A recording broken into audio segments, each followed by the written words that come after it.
নমস্কার, good afternoon. আমার সঙ্গে বসে আছেন অনুষ্কা সাহার বাবা।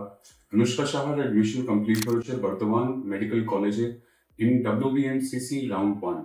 স্যার, অনুষ্কা 2 বছর ধরে পরীক্ষার জন্য প্রিপারেশন নিচ্ছে। এই বছর ওনার একটা ভালো র্যাঙ্ক হলো, ওই জন্য উনি বর্ধমান মেডিকেল কলেজে ভর্তি হতে পারেন। যেই দিন আপনার ফাইনাল এডমিশন কমপ্লিট হলো, মাঝখানে তো 3-4 মাসের পুরো কথা ছিল। তো এই যে 3-4 মাসের ভিতরে আপনার কি কি চিন্তা ছিল, কি কি ধারণা ছিল, কি কি মাথাতে এসেছে, এইসব একটু যদি আপনি খুলে একটু আমাকে বলুন। আমরা দেখলাম যে শিক্ষার সঙ্গে যোগাযোগ করলে ভালো হবে, কারণ একটা গাইড চাই। উইদাউট গাইড এটা করা সম্ভব নয় আমাদের পক্ষে। একজন ভদ্রলোক ছিলেন, তিনি আমাদেরকে ডিটেলসে A to Z বলেন। উনি বললেন, আপনাকে তো কাউকে হায়ার করতেই হবে, অতএব আপনি কারো হেল্প নিতেও পারেন, নাও পারেন, কিন্তু আমরা দেখলাম হেল্প না নিলে আমাদের হবে না। হেল্প চাই, কারণ এত জিনিসপত্র, এত ডকুমেন্টস চাই, এত প্রুফ চাই, যেগুলো আমাদের পক্ষে সেই মুহূর্তে বা 2-3 মাসে জোগাড় করা খুবই কঠিন হয়ে যাবে। এন্ড আপনাকে একটা POC অ্যাসাইন হয়েছিল স্যার, ঈশান।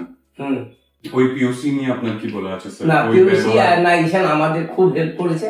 ওকে যখনই ফোন করেছি খুব নম্র, ধীর স্থির, ভদ্রভাবে আমাদের সঙ্গে কথার উত্তর দিয়েছে। আপনারা বারবার মোবাইলে মেসেজ পাঠিয়েছেন, এর জন্য আমরা যথেষ্ট থ্যাঙ্কফুল, এবং আপনাদের গাইডেন্সে আমরা সাকসেসফুল হয়েছি। কাগজপত্র রেডি করার জন্য একটা বড় ব্যাপার হয়ে যায়। ডোমিসাইল আছে, মেডিকেল আছে, তারপরে গভর্নমেন্ট কলেজে একটা ডিসকন্টিনিউশন বন্ড থাকে। হ্যাঁ, সাংঘাতিক দুশ্চিন্তা যে এগুলো কিভাবে জোগাড় করবো। সেই জন্য আমরা শিক্ষার উপর একদম ফুল ডিপেন্ডেন্ট ছিলাম। যে শিক্ষাকে দায়িত্ব যখন দিয়েছি, এবং শিক্ষার প্রত্যেকটা মেম্বার আমাদেরকে দারুণভাবে সাহায্য করেছেন।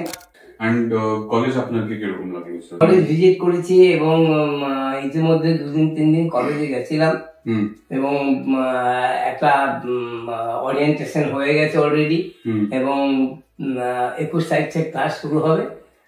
তার সমস্ত কিছু প্রিপারেশন হয়ে গেছে। আমরা 19 তারিখে ওখানে যাচ্ছি মেয়েকে পৌঁছে দিতে।